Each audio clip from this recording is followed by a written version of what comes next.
And we are live, oh my God, after a little bit of technical difficulties. Good morning, good afternoon, good evening, whatever it is for you, wherever you are in the interdimensional world, on the static planet, wherever. Maybe you're sitting somewhere in Windsor, Ontario, watch this right now. Speaking of Windsor, Ontario, real quick before I get into the rest of this, Windsor, Ontario, proud, another community hot topic, of course, Border City Wrestling, one of my first loves, where I kind of, cut my teeth for a long time. The world of professional wrestling was at St. Clair College yesterday with fantastic fathers. $3 tickets all day long. Kids under 12 were free. Sold that mother out. Good on Border City Wrestling, giving back to the community like they always do.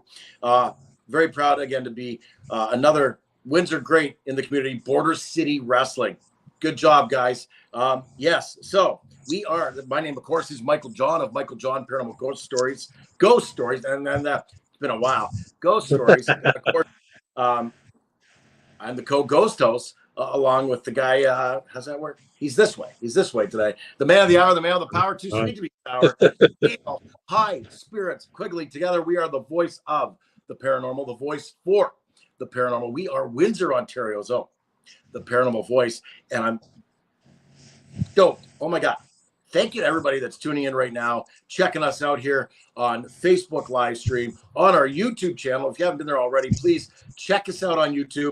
Like, subscribe, hit that bell notification so you know every time we got another show coming up, just like this great show we're going to have tonight. We'll talk about that in a minute. But Dale, we got a few things happening in our world, in the TPV Nation world. Tell everybody what's happening, dude.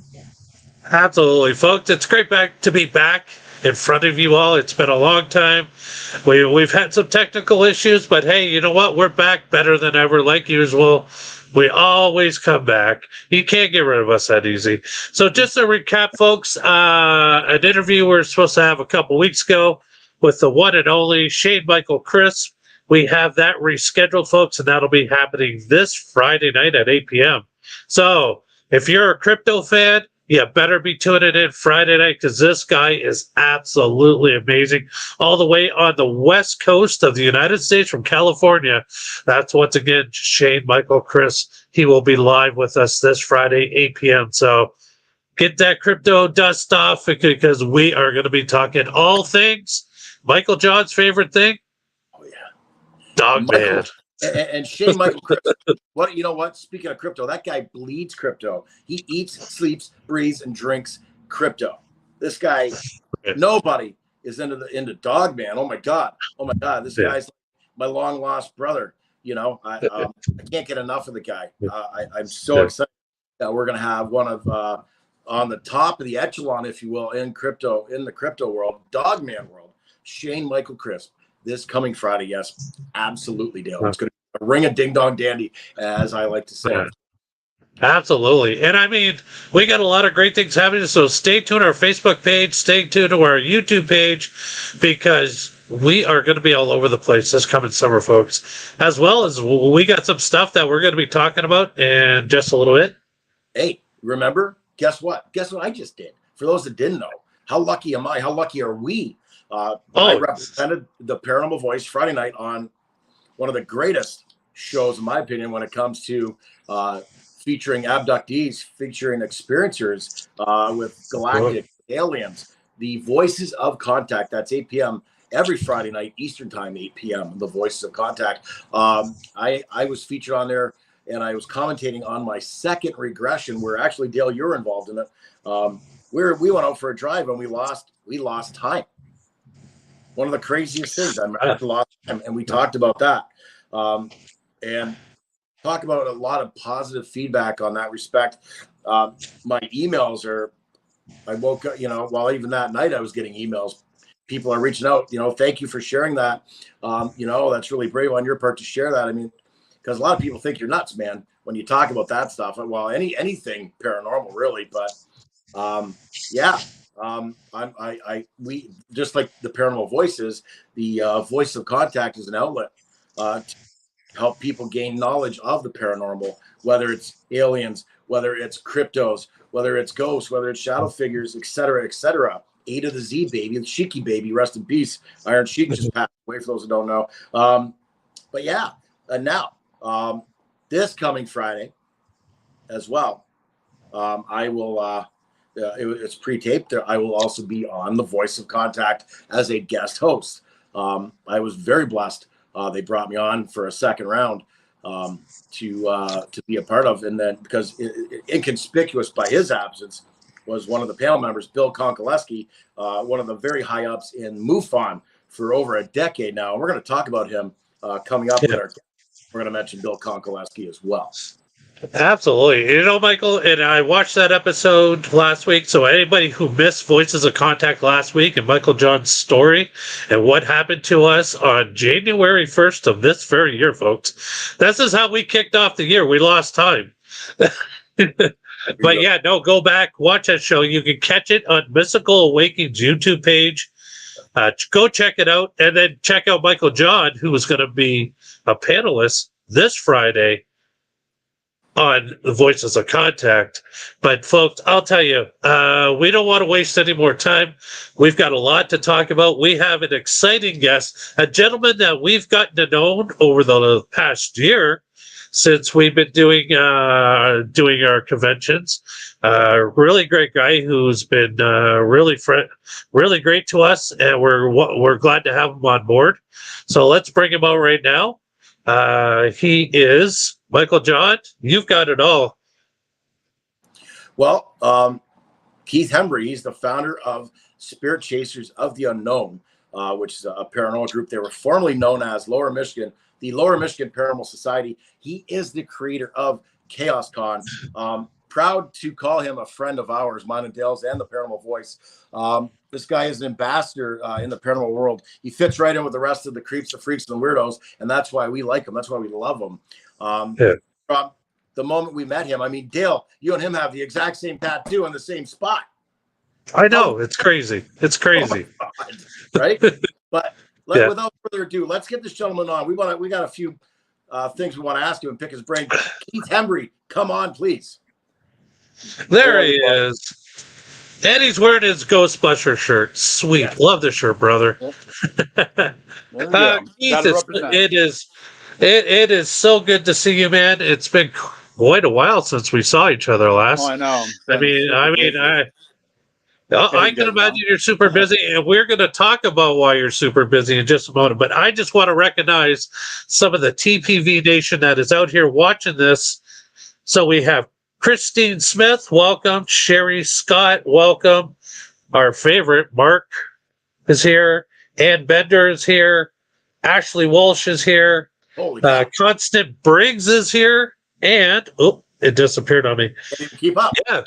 Wow. I mean, yeah, it is great. So, Keith, like I said, it's great. So good to see you, man. I know you've been super busy. Creator of Chaos Con, the first annual Chaos Con. I mean, this is exciting. So, Keith, before we get into the Chaos Con bit, what got you into the paranormal, man? Like what brought you to this crazy world? What got me into the paranormal, when my son was, if I'm not mistaken, 2.5, 3 years of age, one weekend, he wasn't over. I woke up, to a blood-curdling scream, but also it was like at 2:30, so bar time, was done with. So I thought people were walking by, acting a fool, screaming, being loud, whatever. I opened up the bedroom window. Nobody was outside. It was, bugs breezing there. I shut it. I laid back down. About an hour and a half later, same thing happened. Got up, went to the window, opened it. Nobody outside. bugs breeze a little bit in. And then the following weekend, actually my son was over about 2:30. I actually woke up screaming. I got up, guns blazing, my fist, clenched, about to beat somebody down. Went to the front door, it was locked. Went in the bedroom where my son was at, and oh man, he was on the bed in the corner, crying, shaking. I walked in the closet. At this point in time, I had no clue of anything about the paranormal. The closet is roughly 6 feet deep, 5 feet wide, and it was ice cold. Really didn't think anything of it at the time. I sat down the bed and was holding him, laid down. I fell asleep. Well, around 2 hours later, I woke up to the sheet in the air.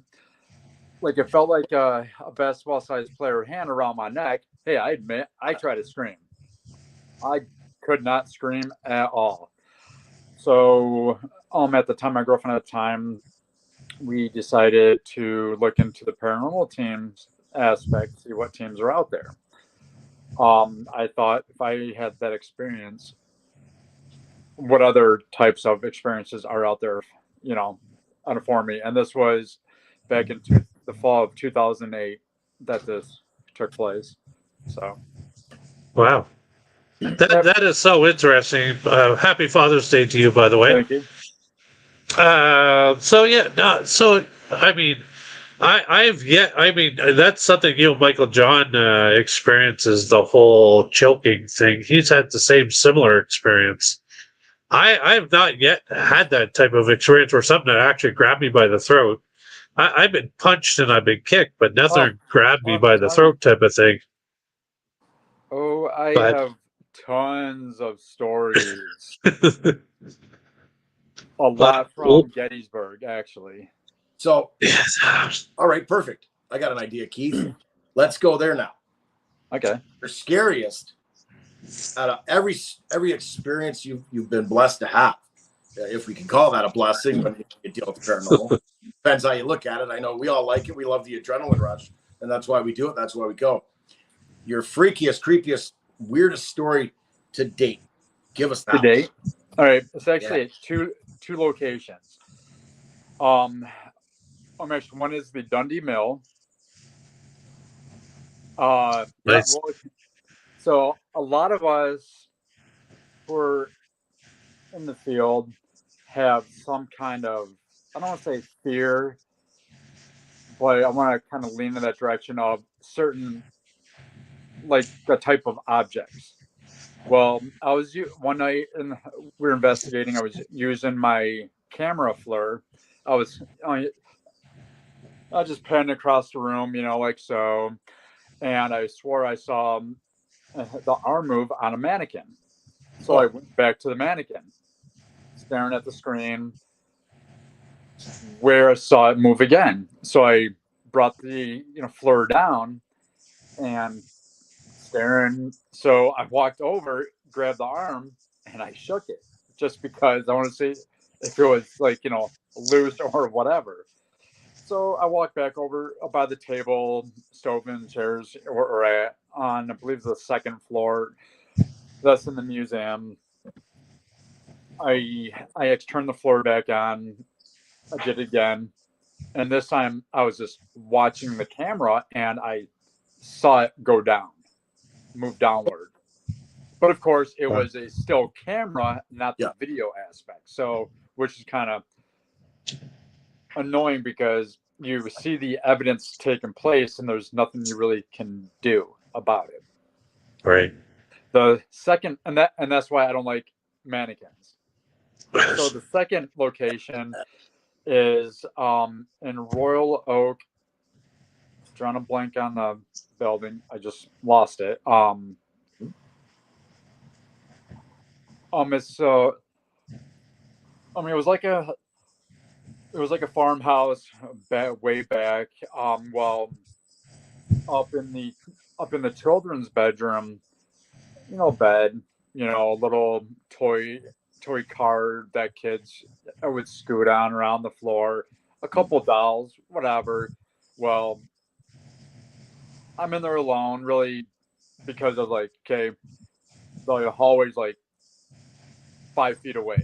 I'm not gonna, really get, thrown around, scratch or whatever. Well, I decided to go in the closet. Well, the closet had probably 3.5 to 4 foot high bookshelf with doll parts. The floor had doll bodies. So I closed the door and said, "Screw that! I'm done. I'm done with this room. I'm out of here." Right. So hey, I admit That's I would creepy. rather be scratched, thrown across the room, than walk in front of a doll or a mannequin again. I never. You know, That's that, that, that, you know what? And I think dolls are the creepiest thing ever. Like, I get freaked out whenever I go, and I don't know. I don't know if it's my mind or what it is, but I always think no matter where I move, the doll is staring at me no matter where I am in the room. And I remember a lot of places, and this is why I won't go into antique shops, because they always got those really creepy looking dolls. Oh, but it's weird. Just what? Antique shops I'm fine with dolls, and they're creepier. Oh, Go figure, right? no dolls for me whatsoever. Even if I go into a haunted location and the bedroom's still set up and there was a kid there, they always got the one doll that's in the room. I will not go in that room whatsoever, because I'm like, no, one too many horror stories. Just before we keep going, just a quick shout out to Mr. Chad Dye, who's tuning in.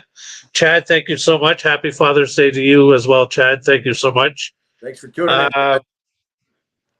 But yeah, no, it's I can get the whole doll thing. No, they could.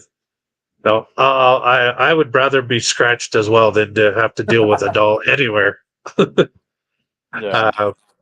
So let's kind of move it up, because I mean, you have been so busy.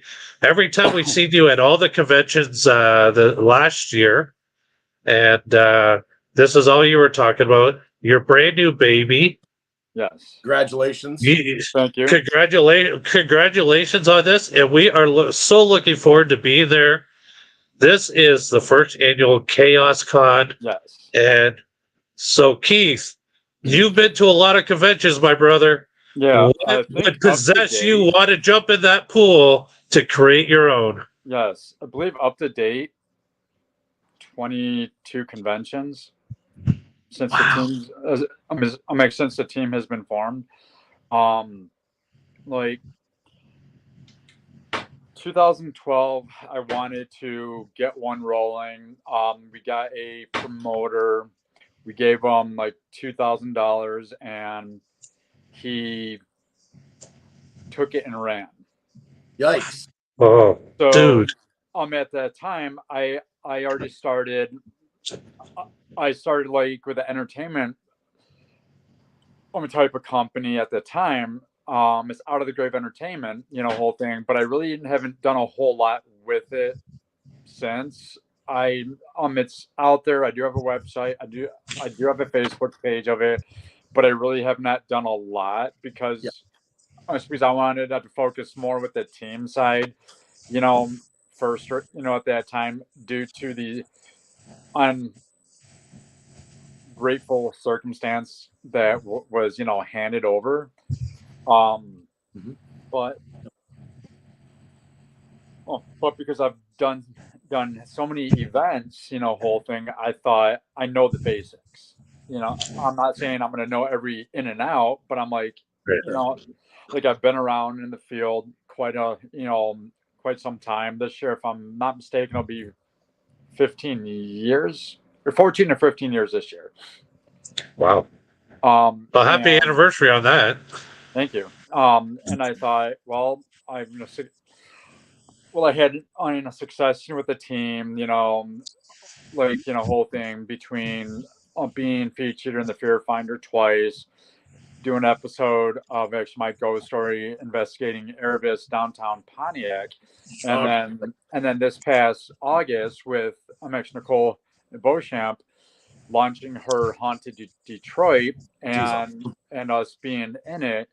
I didn't know it was going to be as detailed as it was. Yeah. I didn't expect to have the team name, mentioned and my name mentioned, which is awesome. I actually see it as the first circle whole thing. Like I started here, finally came around, and then I also look at it on the side like it's a perfect, revamp time for the team, whole thing, like, deal. Like even though I didn't know the team name was going to be mentioned in it at that time, I decided to rebrand the team back in the middle of July. I started building the website at the beginning of July. Like I just for giggles, I just smearing the old site, first, just seeing, what it would look like, what steps I wanted to change, what I wanted to have look different, and so forth. Just because I love, well, with the old banner for Lord Michigan Parent Society with the lightning, I loved that, how it flashed here, then over here, doing all that, with the graphics, on it. Yep. I loved that. I wanted to try to keep something in that direction, but not like with the moon aspect and with the lightning. I just wanted something completely different, a different look. And I felt that with the gray would be a lot softer on the eyes, and I wanted more of a creepier, banner look to it. And I feel I got that. And I've had a lot of compliments the first month, being out at the events. I'm actually people like, "Oh my God, you're Lower Michigan." I'm like, "Yeah, the new name." They're like, "Oh, I like it." They said it fits better, and also at the time, my girlfriend Tammy and I, we were considering moving down south after her kids graduate and my son graduates, which the last two boys will be next year. So it's like it'll be sometime next year. Granted, I could do at that time I could have said, well, I could have had, Lower Michigan Parent Society, X Tennessee division, on it. But I also started to get, I'm actually getting the feel that other teams may have felt I was impeding on their territory. So I said, why don't a lot of businesses rebrand and they still have a lot of success? So I thought I've done a lot of remolding myself. And I thought, why not? I think it would be good to rebrand the team name. And I love the name. Absolutely. And you know what, Keith? Here's the thing. I don't know if you heard of the Get Haunted crew. One of the head founders of Get Haunted is Sarah Jane, and we adore Sarah Jane here. Very good friend of ours, as is everybody else there in Get Haunted. But Sarah Jane says it best. And I'm commenting on what you just said about how people feel like you're impeding on their territory. There's plenty of room in the sandbox for everybody to play. I know. And that's the bottom line. Who cares what anybody else thinks? You do you, boo-boo. And good for you, by the way. And I love it.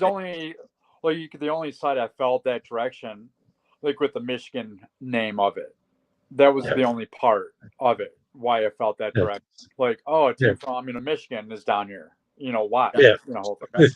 That's the only direction. Yes.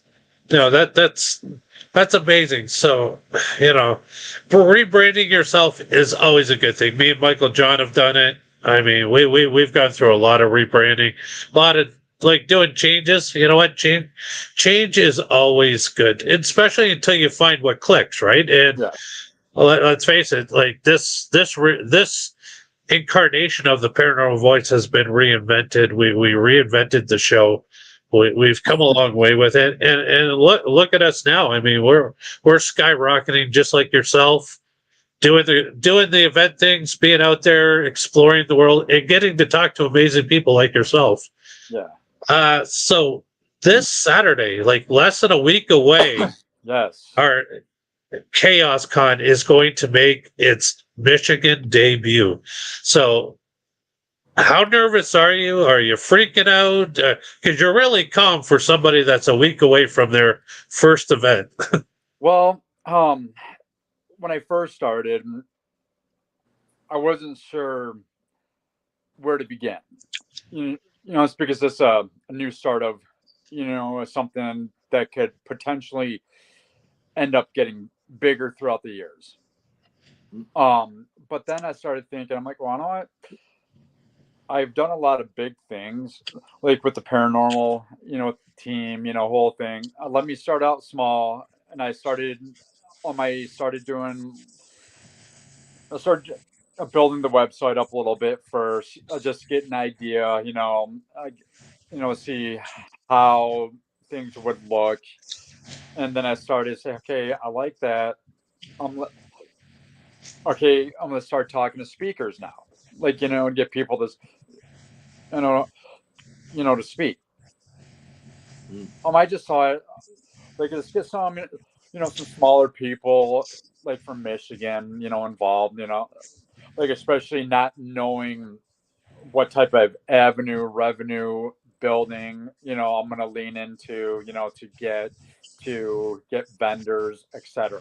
And Right. and then I started doing the flyers up, you know, Yep. um, and then after I got the last, flyer done, I started to inquire about actually locations. I found one, but actually really wasn't sure where I would have the speakers at that time.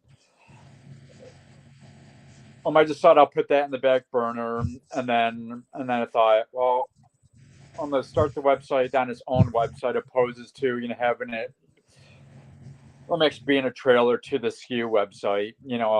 Yep. It's have its own site. It's because the past, I think, like 8 years, I've been paying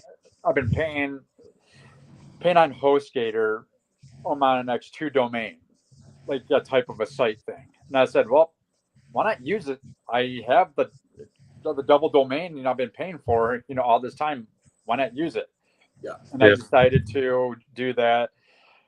Um, but I've done all the steps like in small increments first, whole thing, and then because of my vendor booth, for the team booth, you guys seen how the wild display it is back in January. I decided to do the video, which took me 3 weeks because I am. I guess I can say I'm pretty good in Photoshop. I'm decent, like in the video and editing angle, but didn't know how to get the name put in the video. Yeah. Well, it finally, like worked for me and clicked. I don't know what I did, but it took place. I was like, okay, that was way too easy. Why was I overthinking this? On it. So I got that done, and then I decided to get back, looking into the where I want to have it at. Well, the first place I was thinking about actually was a VFW hall in Wixom, whole thing. But then I started thinking, well, the front yard is like huge, almost big enough to hold like I think the manager said like 350 cars parked on it. So Wow. of course that actually gave me a idea to have maybe a couple tents and put Okay. up on the grass. Yep. But then I started thinking, I'm like, okay, what if it starts raining? Mm. Whole thing, like with the Right. distance, with the porch deck right, like in front of the tents, is there going to be a lot of mud, whole thing, tracking in and out. So then I reached out to the Wall Lake School District and inquired about renting the facility of the auditorium and possibly the lunchroom direction. Well, actually, when I set up a meeting at the school, I loved actually the auditorium. I loved the size of the hallways because the hallway is probably is. I want to say that's it. I say maybe maybe the size of an apartment building. And if you're looking at the long way side, like in width, like if you go on the side where it's, I guess like a lot shorter, it's probably a 3/4, size. If you're looking from the side view, if it's like, well, it's not the long view, but like if you're looking at the shorter, angle of it. So, well, that's at the width of the hallway size. And so I'm like, well, I don't need lunchroom. I can do it in the hallway right here, like with all these, like with all the tables, on the sides like this. Yep. So when I decided, to put the deposit down on that, whole thing, the building, so and that's really the last major stress. And this week I took a vacation from work to do the minor, tweaks now. Like, I'm getting the tables, chairs, all that stuff. I have to, I'm actually print up like all the badges, which will be tomorrow. Yep. I already have the bracelets, like for patrons to get, whole thing. So it's like small little things. I just have to do a little tweaking this week. Yeah. Granted, I may seem calm right now, but the day of, I probably will be bald. I'm pulling my hair out, and all that stuff. But, trust me, me